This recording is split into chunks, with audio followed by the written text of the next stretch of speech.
दोस्तों, स्वयं माता रानी ने बताया कि जो कोई भी इस चैत्र नवरात्रि के पावन दिनों में इस देव वृक्षों को छू लेगा उसकी गरीबी दूर हो जाएगी। जी हाँ भक्तों, अगर आप में दम है, साहस है, तो चैत्र नवरात्रि के किसी भी दिन इस देव वृक्ष को बिना किसी को बताए चुपचाप छूकर इस मंत्र को बोलकर चले आना। कंगाल भी बनेगा धनवान, इतनी धन दौलत आएगी कि संभाल नहीं पाओगे। जन्मों जन्मांतर की गरीबी तत्काल हो जाएगी दूर। आने वाली 7 पुश्तें भी बैठे बैठे खाएंगी। अगर आपको इस बात पर विश्वास नहीं हो तो इस बार की चैत्र नवरात्रि पर प्रैक्टिकल करके देख लेना। आगे आपकी मर्जी भक्तों। आज के इस वीडियो में हम जिन चमत्कारी देव वृक्षों के बारे में बात करने वाले हैं, उन देव वृक्षों में चैत्र नवरात्रि पर स्वयं धन की देवी माता लक्ष्मी जी का वास होता है और ये वृक्ष आपके घर के आसपास ही बड़ी आसानी से मिल जाएंगे। इन देव वृक्षों के बारे में स्वयं धन की देवी माता लक्ष्मी ने बताया है कि कोई भी व्यक्ति सही समय पर, सही मुहूर्त पर, सही क्रिया अनुसार चैत्र नवरात्रि के इन पावन दिनों में इस वृक्ष को छूकर चुपचाप आ जाता है तो उसके घर में स्वयं माता लक्ष्मी जी का वास हो जाता है और उसके जीवन में चल रही गरीबी, दुख, कष्ट सब समाप्त हो जाएंगे। जन्म जन्मांतर की गरीबी तत्काल हो जाएगी दूर। आपका भाग्य 7वें आसमान पर होगा। जहां भी जाओगे धन दौलत पीछे पीछे आएगी। तो फिर आपसे एक छोटा सा अनुरोध करते हैं कि वीडियो को पूरे देखने पर ही 101% लाभ की प्राप्ति हो सकती है, इसलिए इस वीडियो को पूरा देखें। यदि आज आपने इस ज्ञानवर्धक वीडियो को बीच बीच में से देखा, काट काट कर देखा, तो जीवन में आपको सफलता हासिल भी नहीं होगी और आप पूरे साल परेशान ही रहोगे। आगे आपकी मर्जी। भक्तों, इस वीडियो में हम आपको ऐसे पेड़ बताएंगे जिन्हें चैत्र नवरात्रि के इन पावन दिनों में छूने मात्र से आपकी गरीबी तत्काल दूर हो जाएगी। जी हाँ दोस्तों, मां लक्ष्मी की आप पर ऐसी कृपा होगी कि आने वाले समय में आप करोड़पति बन जाओगे। अगर आप चैत्र नवरात्रि पर यह जो पेड़ मैं बताता हूँ, उन पेड़ को छूने मात्र से आपकी गरीबी दूर हो जाएगी। क्योंकि दोस्तों, पूज्य गुरुजी ने अभी अपनी कल की राधा रानी की कथा में गुरुजी ने बताया कि अगर आप साल भर पूजा पाठ, टोने टोटके उपाय करते करते थक गए हो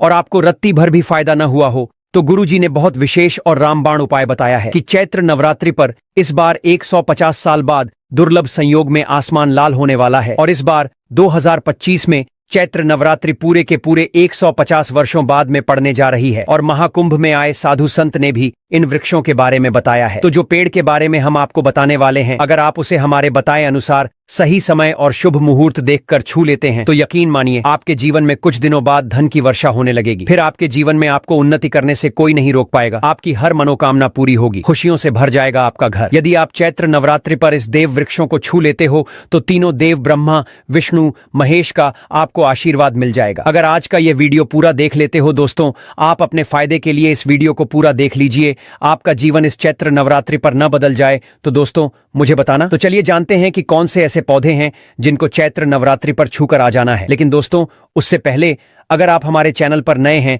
तो सबसे पहले चैनल को सब्सक्राइब जरूर करें और वीडियो को लाइक करना न भूलें। साथ ही अपनी राशि को कमेंट बॉक्स में जरूर डालें, क्योंकि हम आपकी राशि से जुड़े भाग्य और समस्याओं के बारे में खास उपाय बताते हैं। इससे आपकी परेशानियां जल्दी दूर हो सकती हैं, इसलिए अपनी राशि कमेंट बॉक्स में जरूर डाल दें। तो चलिए भक्तों, अब हम इस वीडियो पर ज्यादा बकवास ना करते हुए वीडियो को शुरू करते हैं। देखिए दोस्तों, हिंदू संस्कृति में कई तरह के पौराणिक मान्यताओं को महत्व दिया गया है कि कई ऐसे पेड़ पौधे होते हैं जो कि देव वृक्ष कहे गए हैं और काफी शुभ भी माने गए हैं। प्रकृति में मौजूद कई ऐसे पेड़ पौधे होते हैं जो कि हमारे जीवन में चल रही परेशानी को दूर कर देते हैं। खास बात यह है कि पेड़ पौधे की न सिर्फ लोग पूजा करते हैं बल्कि औषधि के रूप में भी प्रयोग करते हैं। ये कई प्रकार की बड़ी से बड़ी बीमारी को ठीक करते हैं और वेद पुराणों में भी कई प्रकार के पेड़ पौधों का उल्लेख है। भक्तों, यदि आप भी चैत्र नवरात्रि के पावन दिनों में इन वृक्षों को छू लेते हो तो आपको महादेव का ऐसा आशीर्वाद मिलेगा जिससे कि आपके जीवन की समस्त परेशानियां दूर हो जाएंगी। दोस्तों देखिए, बात ऐसी है कि हमारा काम तो है सलाह देने का, हम तो केवल सलाह ही दे सकते हैं। अब आप इसको मानो या ना मानो, आपकी मर्जी। लेकिन भक्तों, एक बात जरूर कहेंगे कि अगर मान लोगे तो आपका बेड़ा पार हो जाएगा। भक्तों, ज्योतिष मान्यताओं के अनुसार गुरुजी ने कहा है कि इस चैत्र नवरात्रि पर स्वयं दुर्गा माता इस चमत्कारी पौधे पर विराजमान रहेंगी, जिसकी बात आगे हम इस वीडियो में करने वाले हैं। और अगर आप इन पेड़ों को हमारे बताए अनुसार बिना अपना ज्यादा दिमाग लगाए, बिना अपनी बुद्धि चलाए इनको छूकर आ जाते हैं तो इसी से आपका बेड़ा पार हो जाएगा और उसी वक्त तीनों देव ब्रह्मा, विष्णु, महेश का आशीर्वाद आपको तुरंत मिल जाएगा। फिर आपको धनवान बनने से स्वयं विधाता भी नहीं रोक पाएंगे। भक्तों, हम उन चमत्कारी वृक्षों को बताने से पहले हम आपको चैत्र नवरात्रि के बारे में जानकारी दे देते हैं, ताकि आपको उन देव वृक्षों को छूने के लिए सही शुभ मुहूर्त का पता लग जाए। आइए जानते हैं। जैसा कि आप सभी जानते हैं कि चैत्र नवरात्रि की शुरुआत 30 मार्च से हो चुकी है और इसका समापन 6 अप्रैल को होगा। इसी दिन कन्या पूजन भी किया जाएगा और इसी दिन नवरात्रि का समापन होगा। इस बार नवरात्रि के 8 दिनों में 31 मार्च को 2 व्रत एक साथ पड़ रहे हैं, यानी कि मां ब्रह्मचारिणी और मां चंद्रघंटा की पूजा एक ही दिन होगी। ऐसे में यह नवरात्रि 8 दिन की होगी। मित्रों, चैत्र नवरात्रि में इस बार दुर्गा माता हाथी पर सवार होकर पृथ्वी लोक पर पधार चुकी है। हमारे हिंदू सनातन शास्त्रों में वर्णित है तथा मान्यताओं के अनुसार अगर नवरात्रि पर यदि माता दुर्गा का आगमन उनके वाहन सिंह पर नहीं बल्कि हाथी पर होगा, तो मान्यता है कि माता दुर्गा का हाथी पर सवार होकर आना बहुत ही शुभ और कल्याणकारी होता है। जीवन सुखमय हो जाता है, भक्ति का भरपूर लाभ भक्त जनों को मिलता है, आत्मा को सुकून मिलता है, दुर्गा मां भरपूर आशीर्वाद देती है। चलिए अब हम आपका ज्यादा समय बर्बाद ना करते हुए बताते हैं कि कौन कौन से पेड़ पौधे को छूना चाहिए। दोस्तों, हमारे हिंदू धर्म में दुर्गा माता के अनेक स्वरूप कहे गए हैं, जिसमें वृक्षों को भीमा देवी के स्वरूप कहा जाता है। तो आज मैं आप लोगों को ऐसे वृक्ष के बारे में बताऊंगा जिनको चैत्र नवरात्रि के पावन दिनों में छूना बेहद शुभकारी बताया गया है। चैत्र नवरात्रि में इनको छूने मात्र से शत्रु दोष, कर्ज दोष, गरीबी दोष सब समाप्त होते हैं। चैत्र नवरात्रि का दिन माता रानी को प्रसन्न करने के लिए सबसे अच्छा समय माना जाता है और चैत्र नवरात्रि के पावन पर्व में कुछ ऐसे वृक्ष हैं जो कि देव वृक्ष कहे गए हैं, देवी वृक्ष कहे गए हैं। ये देवी के स्वरूप होते हैं, माता काली के स्वरूप होते हैं और हमारे धर्म में पेड़ पौधे को देवी देवता मान करके हम इनकी पूजा करते हैं और हमें पूजा भी जरूर करनी चाहिए। विज्ञान भी कहता है पेड़ पौधे मनुष्यों को फ्री में प्राण वायु प्रदान करते हैं और पेड़ पौधे हमें ऑक्सीजन देते हैं और हमारे जो कार्बन डाइऑक्साइड होता है उसे ग्रहण करके सभी प्रकार की जितनी भी नकारात्मक चीजें होती हैं उसे अपने अंदर में स्वयं सोख लेता है और हमें ताजगी प्रदान करता है। और चैत्र नवरात्रि के समय में कुछ ऐसे पेड़ पौधे हमारे धर्मशास्त्र में कहे गए हैं जिनको छूने मात्र से व्यक्ति के बंद किस्मत के ताले खुल जाते हैं, व्यक्ति का सौभाग्य चमक जाता है। हमारे शास्त्रों में पेड़ पौधों को बहुत ही गुणकारी कहा जाता है क्योंकि इनमें साक्षात देवताओं का वास होता है। अनेक बीमारियों का उपचार पेड़ पौधों में ही छुपा है। पेड़ पौधों में कई जड़ी बूटियां पाई जाती हैं और भगवान श्री कृष्ण ने गीता में स्वयं कहा है कि वृक्षों में मैं पीपल का वृक्ष हूँ। पीपल के वृक्ष को वृक्षों का राजा कहा जाता है क्योंकि पीपल वृक्ष की जो आयु होती है सबसे ज्यादा होती है, सबसे अत्यधिक होती है। पीपल वृक्ष सर्वशक्तिमान होता है, पूजा पाठ में अत्यधिक इसका महत्व होता है। तो चलिए आज मैं आप लोगों को चैत्र नवरात्रों में छुए जाने वाले वृक्ष के बारे में बताऊंगा। तो कमेंट में जय माता रानी अवश्य लिख दीजिए, क्योंकि जब माता रानी का नाम लिखा या बोला जाता है तो माता दुर्गा उस व्यक्ति से बहुत ही जल्दी प्रसन्न हो जाती है। दोस्तों, हमारे धर्मशास्त्र में अनेक ऐसे वृक्ष हैं जिन्हें कल्याणकारी और मंगलकारी माना गया है। ये वृक्ष केवल पर्यावरण के लिए नहीं बल्कि हमारे जीवन के लिए भी बेहद महत्वपूर्ण होते हैं। खासकर अगर आप इन वृक्षों को छूते हैं तो आपकी सारी परेशानियां, कष्ट, दुख और तकलीफें खत्म हो जाती हैं। चैत्र नवरात्रि पर इन वृक्षों का असर कई गुना बढ़ जाता है। इस दिन शक्ति धरती लोक में आ जाती है और इस दिन हर वस्तु में प्राण और चेतना का संचार होता है। जब ये शक्ति पूरे ब्रह्मांड में फैली होती है तो जितने भी पेड़ पौधे, जीव जंतु और चलाचल वस्तुएं हैं सब में शक्ति जागृत हो जाती है। इस विशेष समय में अगर आप देवी स्वरूप कहे गए पेड़ पौधों को जाकर छू लेते हैं तो आपके जीवन के सारे दुख, कष्ट, रोग और परेशानियां समाप्त हो जाती हैं। खासकर काल सर्प दोष, मंगल दोष, शनि दोष और राहु दोष जैसी समस्याएं तत्काल अपना असर छोड़ देती हैं और पूरी तरह समाप्त हो जाती हैं। भक्तों, आज मैं आपको 4 से 6 देव वृक्षों के बारे में बताने जा रहा हूं जिन्हें हमारे धर्मशास्त्र में बहुत महत्वपूर्ण माना गया है। ये चारों वृक्ष आपके जीवन में सुख, समृद्धि और खुशहाली लाने के लिए बेहद प्रभावशाली होते हैं। इसलिए इस वीडियो को ध्यान से देखना, क्योंकि अगर आपने इसे बीच बीच से काट कर देखा तो बाद में आपको पछताना पड़ सकता है। चैत्र नवरात्रि का पर्व ऐसा है जब आपको लंबी लंबी पूजा पाठ करने की जरूरत नहीं होती। बस अगर आप इन विशेष वृक्षों को चैत्र नवरात्रि के पावन दिनों में सही तरीके से छू लेते हैं और उनका आशीर्वाद ले लेते हैं तो आपकी सारी समस्याएं और गरीबी खत्म हो सकती हैं। ये वृक्ष इतने शक्तिशाली होते हैं कि आप अपनी आंखों से इनका असर देख सकते हैं और खास बात यह है कि ये सारे देव वृक्ष आपके आसपास आसानी से मिल सकते हैं, तो आप इन्हें अपने घर के पास से ही ढूंढ सकते हैं। अब वीडियो में आगे बढ़ने से पहले अगर आपने अभी तक कमेंट बॉक्स में जय माता रानी नहीं लिखा है तो कृपया कमेंट में जय माता रानी जरूर लिखें। इससे हमें बहुत अच्छा लगता है जब आप हमारे वीडियो में कमेंट करते हैं और उसे लाइक करते हैं। इससे हमारा मनोबल बढ़ता है और हम और भी अच्छी जानकारी आपके लिए लेकर आते हैं। तो अब हम बात करते हैं कि कौन से वे 3 वृक्ष हैं जिन्हें हमें चैत्र नवरात्रि के पावन दिनों में छूकर आना चाहिए। यह वृक्ष न सिर्फ आपके जीवन को खुशहाल बनाते हैं, बल्कि आपकी गरीबी और दुख दर्द को भी समाप्त कर देते हैं। इसलिए मैं चाहूंगा कि आप सब चैत्र नवरात्रि के किसी भी दिन इन वृक्षों की पूजा जरूर करें और इन्हें छुएं, क्योंकि इस दिन इन वृक्षों की पूजा करने से आपको अनगिनत लाभ मिल सकते हैं। चलिए भक्तों, अब हम जानते हैं कि वे देव वृक्ष कौन से हैं जिन्हें छूने से हमारी गरीबी खत्म हो जाती है और जीवन में सुख समृद्धि का आगमन होता है। पहला वृक्ष है बेल का वृक्ष, जिसे हम खास तौर पर पूजा में इस्तेमाल करते हैं। चैत्र नवरात्रि पर बेल का पेड़ सबसे महत्वपूर्ण माना जाता है। भगवान शिव को बेल के पत्ते अत्यंत प्रिय हैं और उन्हें शिवलिंग पर बेल पत्र अर्पित करने से विशेष पुण्य की प्राप्ति होती है। बेल का पेड़ शिव के पूजन के लिए अत्यधिक पवित्र माना जाता है। बेल के पत्तों का उपयोग भगवान शिव के पूजन में विशेष रूप से किया जाता है। बेल का वृक्ष माता पार्वती के पसीने से उत्पन्न हुआ है और स्कंद पुराण के अनुसार यह वृक्ष देवी स्वरूप माना गया है, यानी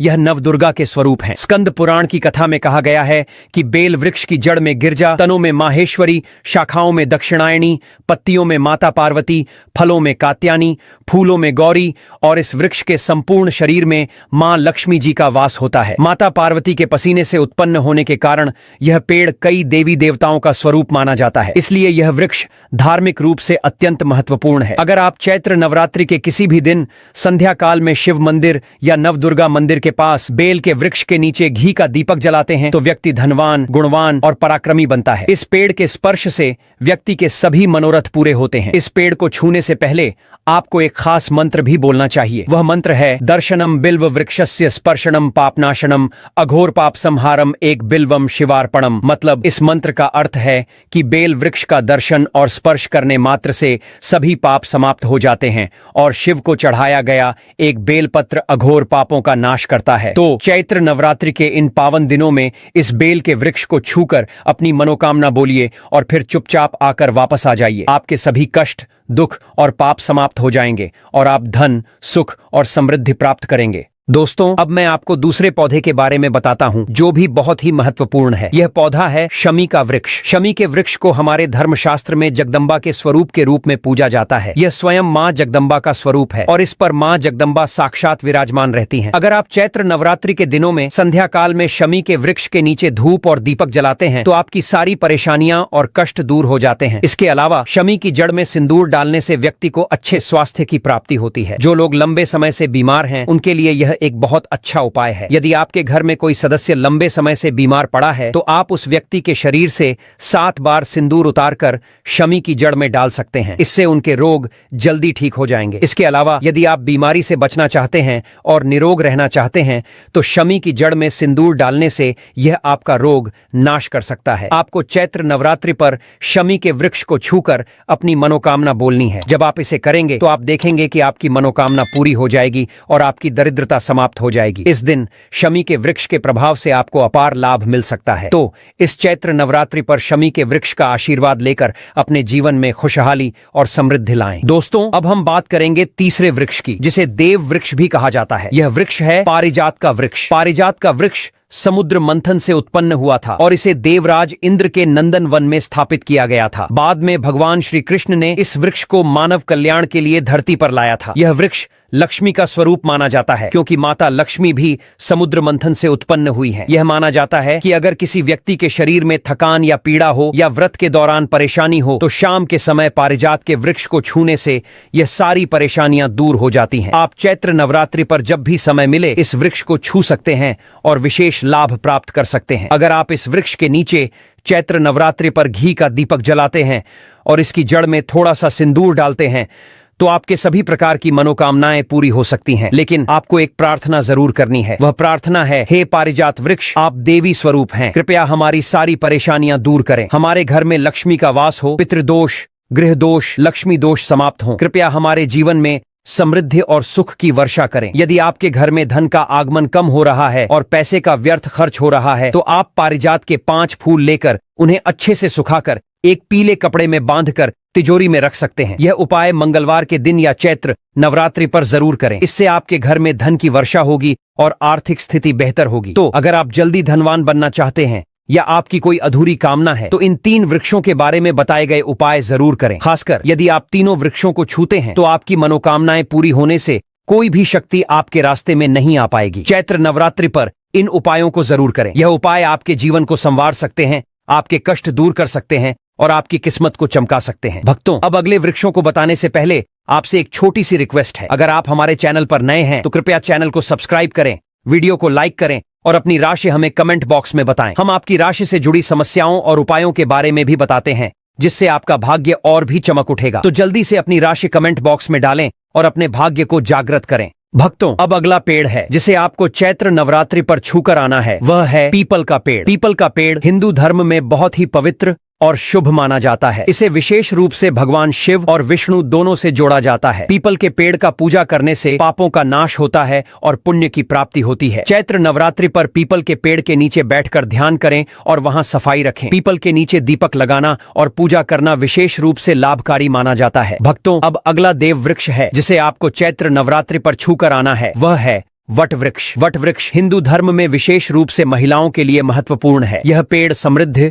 सुख और आशीर्वाद का प्रतीक माना जाता है। वट वृक्ष को अक्सर भगवान शिव और पार्वती की संयुक्त पूजा से जोड़ा जाता है। चैत्र नवरात्रि पर इस वृक्ष के पास जाना और उसकी पूजा करना बेहद शुभ होता है। वट वृक्ष के नीचे दीपक लगाकर पूजा करें। वट वृक्ष के चारों ओर परिक्रमा करना बहुत शुभ होता है। चलिए भक्तों, अब हम जानते हैं कि चैत्र नवरात्रि पर ऐसे कौन से कार्य हैं जिन्हें भूलकर भी नहीं करना चाहिए, वरना आपके साथ कुछ भी हो सकता है। घर में गरीबी आ सकती है और कंगाली छा सकती है। चलिए जानते हैं पहली गलती के बारे में, जिसे कि हमें चैत्र नवरात्रि पर नहीं करना चाहिए। हमारे धर्मशास्त्र में स्पष्ट लिखा हुआ है कि चैत्र नवरात्रि का दिन स्वयं माता रानी का दिन होता है। ऐसे में यदि कोई भी व्यक्ति गलती से भी मांस मदिरा का प्रयोग करता है तो व्यक्ति 7 जन्मों तक वंशहीन हो जाता है और ऐसे लोग आकस्मिक दुर्घटना के शिकार हो भी सकते हैं। इसीलिए चैत्र नवरात्रि पर महिलाएं एवं पुरुष घर में तामसिक चीजों का प्रयोग न करें और न ही अपने घर के किसी भी सदस्य को करने दें। दोस्तों, अगली बात, चैत्र नवरात्रि पर किसी महिला या कन्या का अपमान न करें। वैसे तो स्त्री का अपमान केवल एक दिन ही नहीं बल्कि कभी भी नहीं करना चाहिए। माता लक्ष्मी को स्त्री का स्वरूप माना जाता है। ऐसे में अगर आप चैत्र नवरात्रि के दिन किसी स्त्री को अपमानित करते हैं तो ऐसा करने से माता लक्ष्मी का अपमान माना जाता है। जिन घरों में महिला का सम्मान नहीं किया जाता है वहां माता लक्ष्मी कभी नहीं आती हैं। इसलिए चैत्र नवरात्रि पर पति पत्नी को भूलकर भी एक दूसरे से लड़ाई नहीं करनी चाहिए। माना जाता है कि इस मतभेद से बड़ी परेशानी पैदा हो जाती है। चैत्र नवरात्रि पर ऐसा कोई भी काम न करें जिससे दाम्पत्य जीवन में परेशानी आ जाए। चैत्र नवरात्रि के पावन दिनों में मांसाहार भूलकर भी नहीं करना चाहिए। इसके अलावा इस दिन अल्कोहल पीने से भी बचना चाहिए। अगर संभव हो तो चैत्र नवरात्रि पर पूर्ण सात्विक भोजन करें। इस दिन मांस मदिरा का सेवन करने से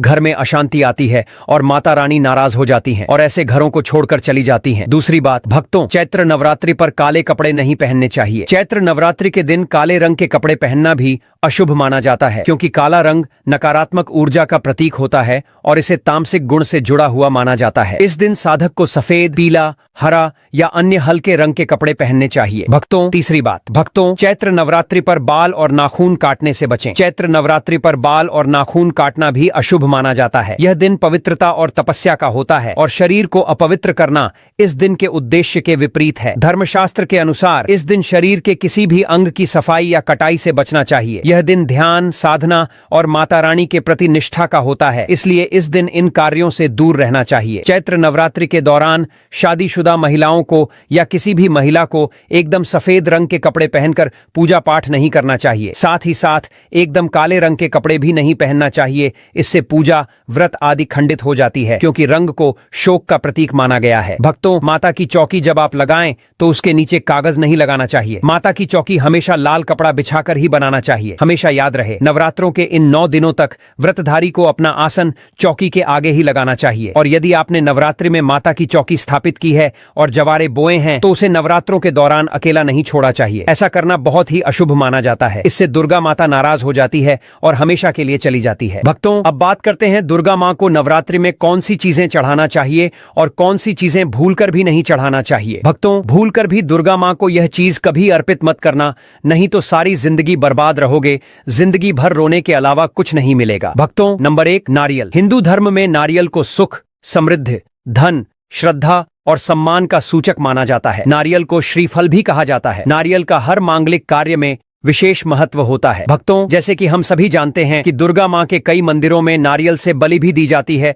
और दुर्गा मां के पूजन में नारियल का इस्तेमाल हम सभी करते हैं। खासकर कलश की स्थापना नारियल रखकर ही की जाती है। दुर्गा मां के पूजन में हम नारियल इस्तेमाल करते समय कुछ गलतियां कर बैठते हैं। नारियल कई प्रकार के होते हैं, एक हरा, दूसरा सूखा, जिसके अंदर पानी होता है। जिस नारियल के अंदर पानी होता है, मां रानी के पूजन में सदैव पानी वाला और जटा वाला नारियल ही अर्पित करें। कलश स्थापना में सबूत नारियल होना चाहिए। नारियल चटका हुआ या टूटा हुआ नहीं होना चाहिए, क्योंकि सबूत नारियल ही पूर्ण और पवित्रता का प्रतीक होता है। सबूत नारियल ही सुख समृद्धि का प्रतीक होता है। यह भी ध्यान रहे कि महिलाएं दुर्गा मां को नारियल अर्पित तो कर सकती हैं, लेकिन कभी भी दुर्गा मां के सामने नारियल को भूलकर भी ना तोड़े, क्योंकि नारियल बीज रूप होता है, यानी कि नारियल में बीज होता है और स्त्रियां बीज रूप से ही शिशु को जन्म देती हैं। इसीलिए कभी भी महिलाओं को नारियल नहीं तोड़ना चाहिए। भक्तों, अगर आपको हमारा वीडियो पसंद आया हो तो कृपया इसे लाइक करें